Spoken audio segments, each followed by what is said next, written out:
Le Figaro fête ses 200 ans.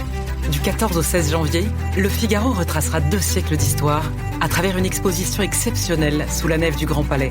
Archives, images inédites, débats et émissions spéciales. Le Figaro, 200 ans de liberté. Un événement unique, gratuit et ouvert à tous. Programmes et réservations sur lefigaro.fr.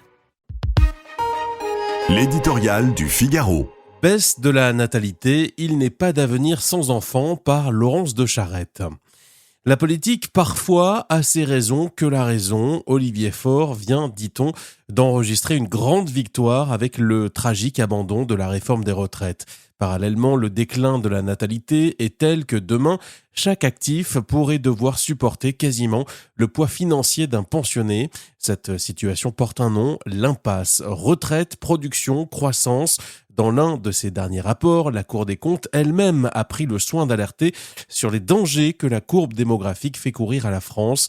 Le lien entre la vitalité d'un pays et sa natalité est-il si évident que l'on s'empresse de l'oublier ? La natalité est désormais passée sous le seuil de remplacement des générations. Bientôt, la population française, confrontée au double défi du vieillissement et de l'immigration, commencera de régresser. Et pourtant, lorsque l'on prend la peine de les consulter, les Français clament leur désir d'enfant.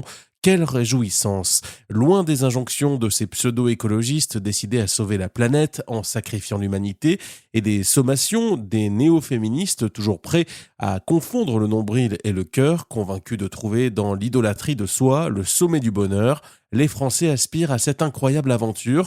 En existe-t-il vraiment d'autres? Le mystère du don d'une vie qui grandit dans vos bras pour s'épanouir hors d'eux dans un monde encore à venir, à construire. Mais voilà, ces bâtisseurs se sentent empêchés face à l'immémoriale inquiétude de la parentalité, mais aussi face au délitement contemporain de l'avenir, à la démonétisation de la famille et du couple, aux difficultés économiques, aux tensions de l'immobilier.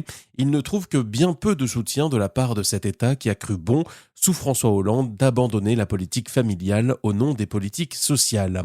La situation, cette fois, mérite un adjectif. Elle est absurde. Il est grand temps de s'attaquer, comme ont commencé à le faire une partie de nos voisins, aux freins matériels à la natalité, logement, fiscalité, crèche.